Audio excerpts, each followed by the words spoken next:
E aí, pessoal, tudo bem? Como é que vocês estão?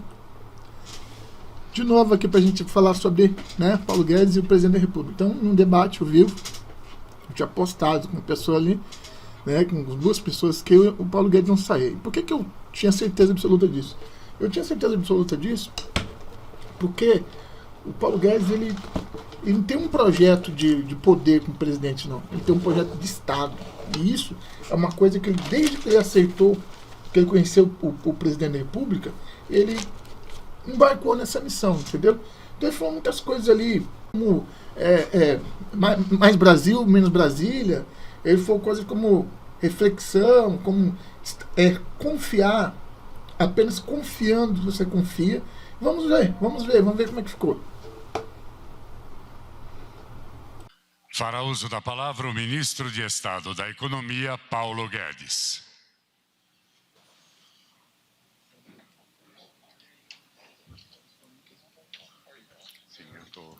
Boa tarde a todos.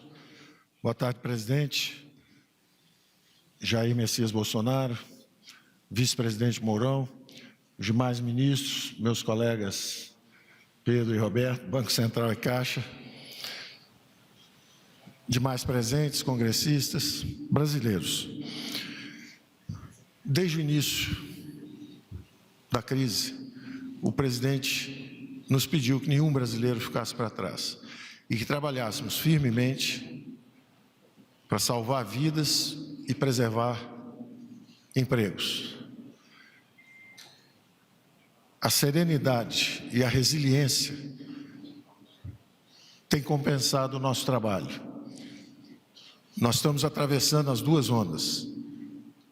A primeira onda, que foi a da saúde, e a segunda onda, que foi a da economia, e que o presidente sempre pediu que não perdêssemos vista dessa segunda onda. Todos os sinais, consumo de energia elétrica, vendas, arrecadação, exportações não chegaram a cair.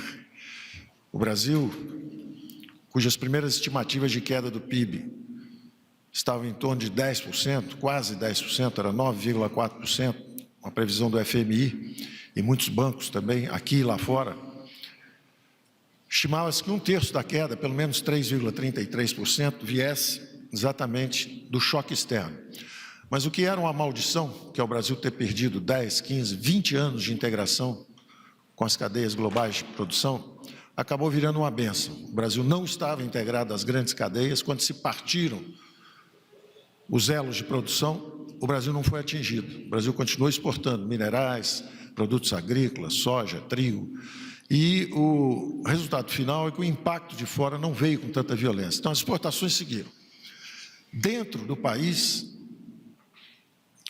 como os juros continuavam descendo, graças a esse trabalho de austeridade fiscal que nós tínhamos feito no ano anterior, quando todas as previsões é que a dívida PIB só seria estabilizada ao final do governo Bolsonaro, no primeiro ano nós derrubamos a dívida PIB, nós fomos premiados com a redução dos juros e o Brasil deixou de ser o paraíso dos rentistas. O câmbio subiu, os juros desceram e nós disparamos não só as exportações, principalmente agrícolas, mas disparamos também os investimentos em construção civil.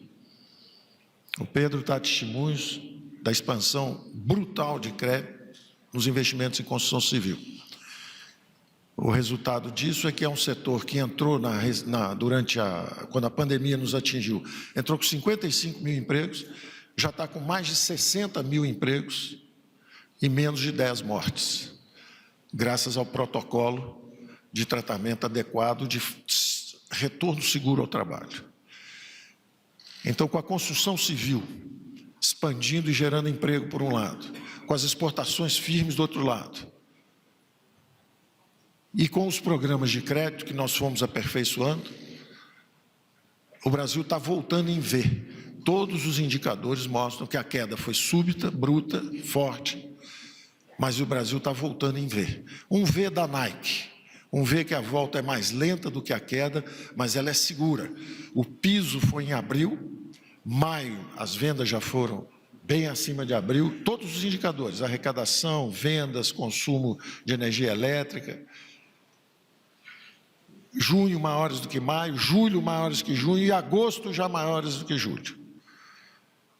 Então a economia está voltando, nós estamos furando com resiliência e serenidade as duas ondas e nós estamos aqui fazendo praticamente o ciclo final de medidas de crédito.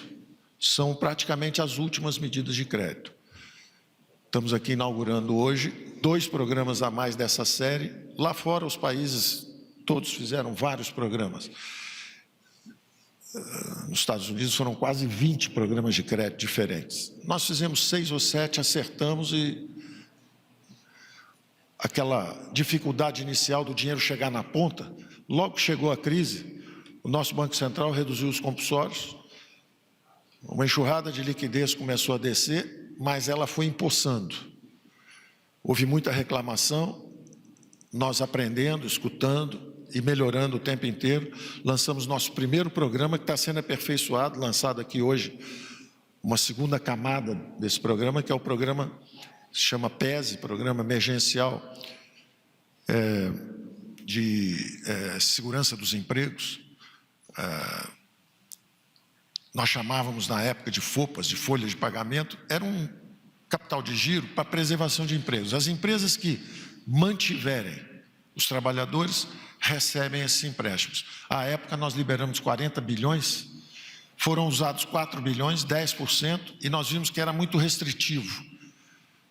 Ajudamos 100 mil empresas, 112 mil empresas, mas estava muito restritivo. Então nós agora expandimos e esperamos, flexibilizamos um pouco o programa. Pode ser que a empresa precise de capital de giro para outras coisas, que não seja só para a folha de pagamento.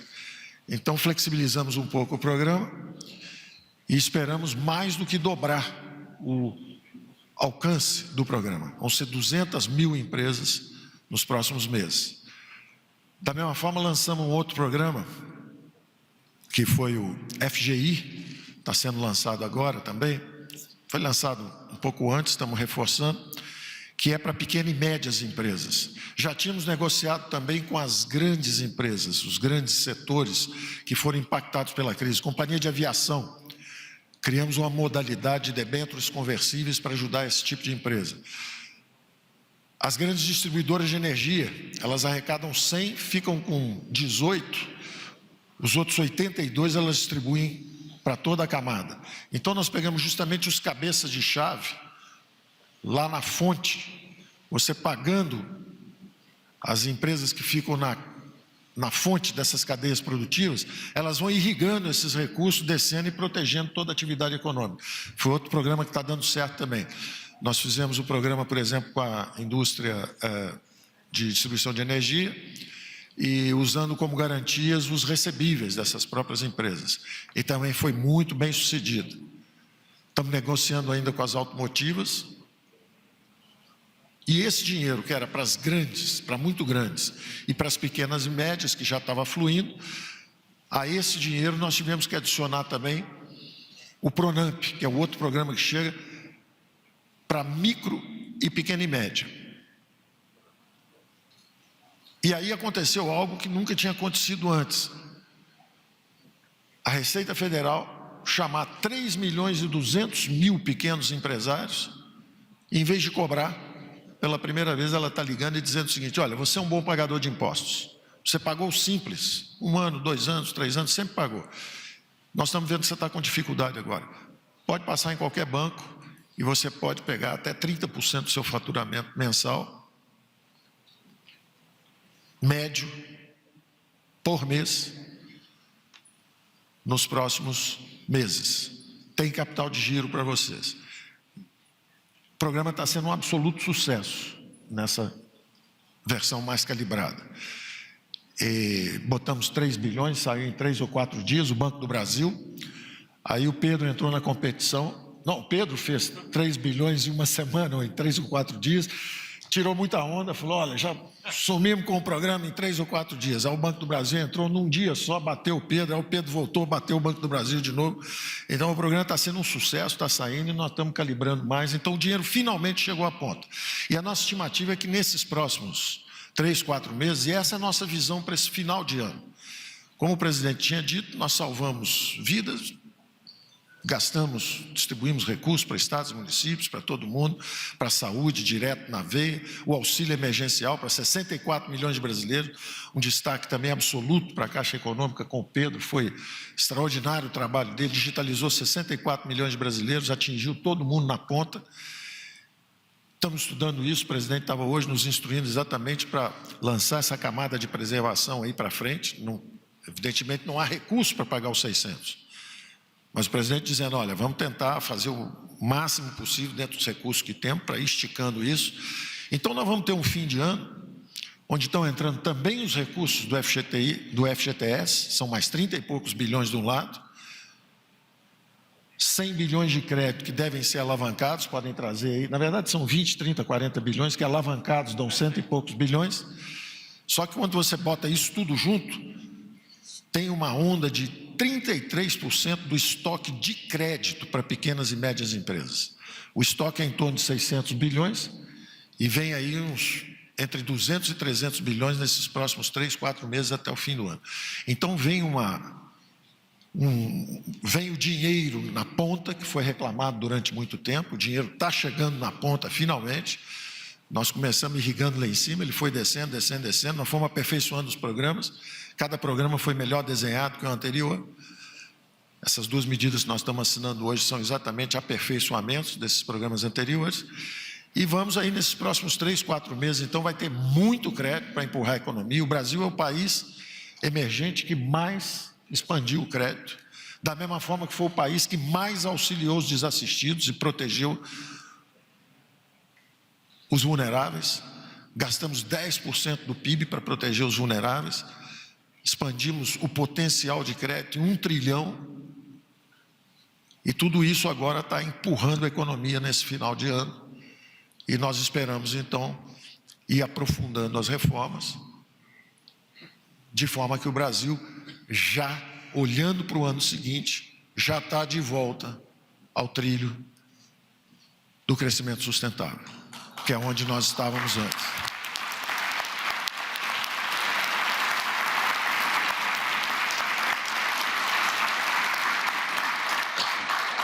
Eu agradeço muito a confiança do presidente.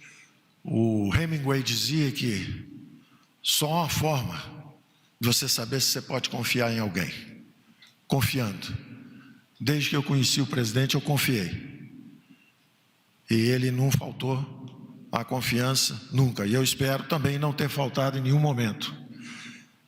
E nós estamos juntos. Eu, evidentemente, quem tem os votos é sempre o presidente, a escolha é sempre do presidente. Quem faz o timing de tudo, das reformas, de tudo isso, é a política.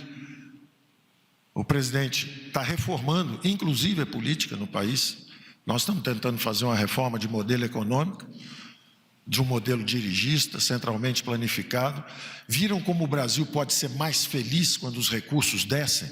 Mesmo no meio de uma pandemia, como há vigor e rejuvenescimento e fortalecimento, quando os recursos saem de Brasília, menos Brasília, mais Brasil. Então é isso que o Pacto Federativo faz, é isso que a descentralização de recursos faz. As nossas reformas tributárias não trarão aumento de impostos, isso é uma orientação expressa do presidente desde a campanha, não vamos aumentar impostos. Se aparecer um imposto é porque morreram 4 ou 5 no lugar.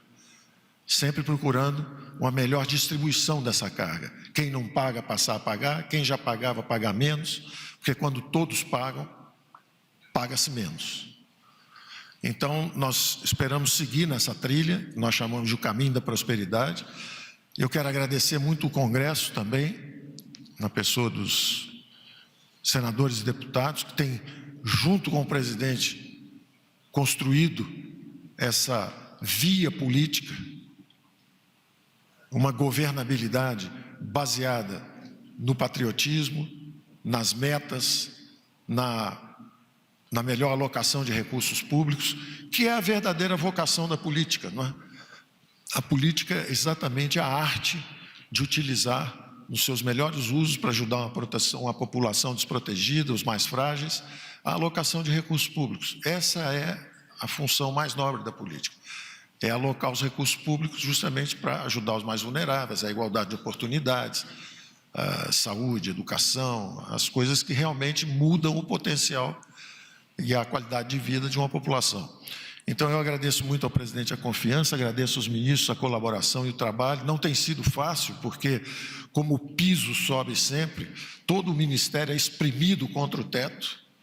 O teto foi colocado lá exatamente para bloquear a possibilidade de irresponsabilidade fiscal, o passado de hiperinflação, o passado de moratória. Como nós podemos evitar isso? Ora, se nós não assumirmos os orçamentos públicos, você tem que botar um teto.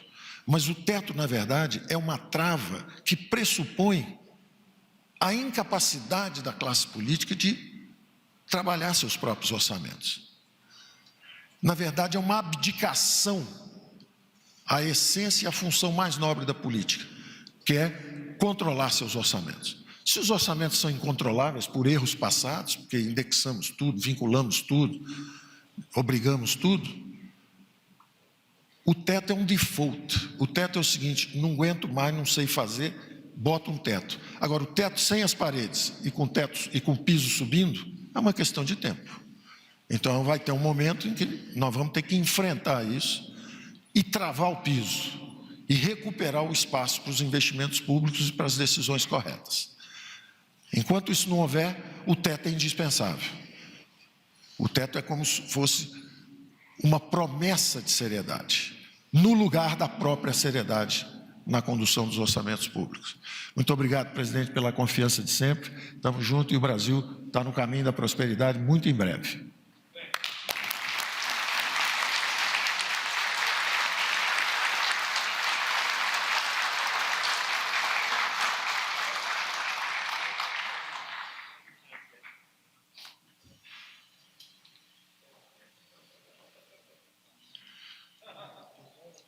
Assinatura de atos.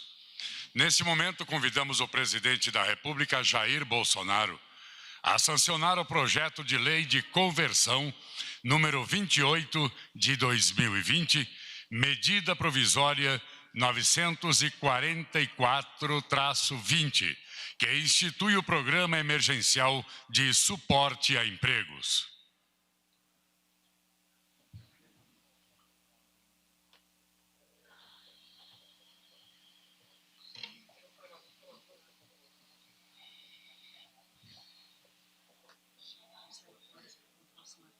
Os relatores.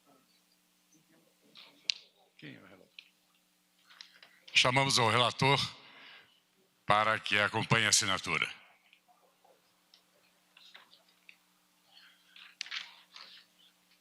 O relator é o deputado federal Zé Vitor, do PL de Minas Gerais.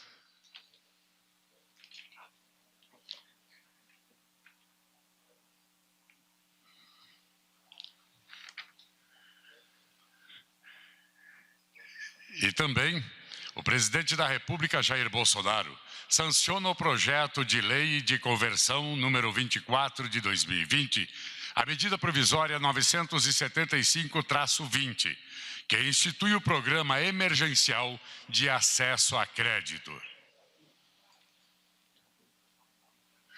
Senhoras e senhores, com a palavra o presidente da República, Jair Bolsonaro. Eu estou tão ligado ao Paulo Guedes, mas tão ligado, que eu moro no Alvorada, ele mora no Torto. Eu não sei qual ministro vai ser demitido na presente semana pela grande mídia. Eu não estou esperando quem é a bola da vez. Realmente, desde quando estourou a pandemia, eu fiz um pronunciamento à nação. Obviamente, fui duramente criticado. E eu entendi que, pelas críticas, a exemplo do meu discurso na ONU, estava no caminho certo. Lá eu havia dito, temos dois problemas pela frente: o vírus e o desemprego. São dois assuntos que devemos tratar com responsabilidade, mas simultaneamente. A turma do fica em casa e a turma do contra começou a dizer que eu era insensível e não estava preocupado com a vida das pessoas. E dizendo sempre ao Paulo Guedes, que a economia você recupera, a vida não. Olha, uma quebradeira na economia, não precisa ser médico para dizer isso, nem economista. As causas, o efeito colateral disso é muito, mas muito pior que o próprio vírus. Hoje em dia, já se começa a notar que lá atrás, o governo, que quando eu falo, o governo todo fala, estava no caminho certo. Enquanto se fechava quase tudo no Brasil, nós aqui não paramos, em especial com a equipe econômica, trabalhando, buscando meios para que empregos, então, não fossem destruídos. E as propostas apresentadas por nós foram excepcionais. No meu entender, guardando-se as devidas proporções, não vi no mundo quem enfrentou melhor esta questão do que o nosso governo. Isso nos orgulha, mostra que tem gente capacitada e tem gente preocupada, em especial com os mais pobres, os mais humildes. Quando apareceu a ideia, então, do auxílio emergencial, que no primeiro momento tínhamos 38 milhões de informais e mais outras categorias que poderia chegar a 45 milhões. Na verdade, chegamos na casa dos 65 milhões de pessoas. E Paulo Guedes, eu tenho andado pelo Brasil. Sexta-feira agora, se Deus quiser, com o Rogério Marinho, mais alguns parlamentares, acho que o Fábio Farias vai estar nessa também, estaremos no Rio Grande do Norte. Em 2 estados, os governadores confessaram para mim que aquela outro auxílio que você deu, Paulo, para compensar a perda do ICMS, eles falaram que o seu auxílio foi muito superior ao que eles realmente perderam. E com toda certeza, isso eu acho que vai para investimento nos estados. Então, os estados ganharam com isso. Agora, os estados ganhando, ganha o governo, ganha o Brasil. E esse auxílio emergencial, em municípios, por exemplo, os mais pobres, chegou a triplicar, quadruplicar o dinheiro que chegava na ponta da linha do município. Mas isso tudo, não apenas a equipe econômica. Tivemos aqui o Pedro Guimarães, da Caixa Econômica, que trabalhou árdua e duramente nessa questão. E nós estamos agora em fase final, porque hoje eu tomei café com o Rodrigo Maia, no Alvorada, também tratamos desse assunto do auxílio emergencial. Os R$600 pesa muito para a União. Se não é dinheiro do povo, porque não está guardado, é endividamento. É isso mesmo? Estou falando certo? Eu acho que estou, né? Para não me criticarem depois. É endividamento. E se o país endivida demais, você acaba perdendo sua credibilidade para o futuro. Então, os R$600 é muito. O Paulo Guedes, alguém falou da economia em 200, eu acho que é pouco, mas dá para chegar no meio termo e nós buscarmos que ele venha a ser prorrogado por mais alguns meses, talvez até o final do ano, de modo que nós consigamos sair dessa situação e fazendo com que os empregos e também os empregos formais, bem como os informais, voltem à normalidade e nós possamos, então, continuar naquele ritmo ascendente que terminamos e começamos o início deste ano, que a economia realmente estava apontando para os melhores do mundo, para o Brasil, depois de algumas décadas de patinação, vamos assim dizer. O Brasil patinava na questão da economia. Então, o que eu falo nesse momento, após sancionar um projeto de lei de conversão que leva meios para que o crédito fique mais disponível e juros mais acessíveis para a classe trabalhadora no Brasil. Isso daí nos ajuda realmente, dá mais um grande passo, que nós podemos talvez estar ultimando as últimas medidas do governo para que voltemos à normalidade no Brasil. Assim sendo, eu cumprimento meus 23 ministros, bem como os presidentes de bancos, aqui bem representado pelo Roberto Campos, e pelo Pedro Guimarães, que colaboraram e muito para que o Brasil realmente, sem crises maiores, suplantasse o momento difícil que se apontou lá atrás. Imaginemos o que seria do Brasil sem essas medidas e sem o auxílio emergencial, onde poderia estar mergulhado o Brasil com uma classe enorme de pessoas que, em especial na informalidade, haviam perdido todo o seu ganho. Assim, meu muito obrigado a todos vocês. E vamos, se Deus quiser, cada vez mais sair dessa pandemia tá, mais forte do que quando começamos lá atrás.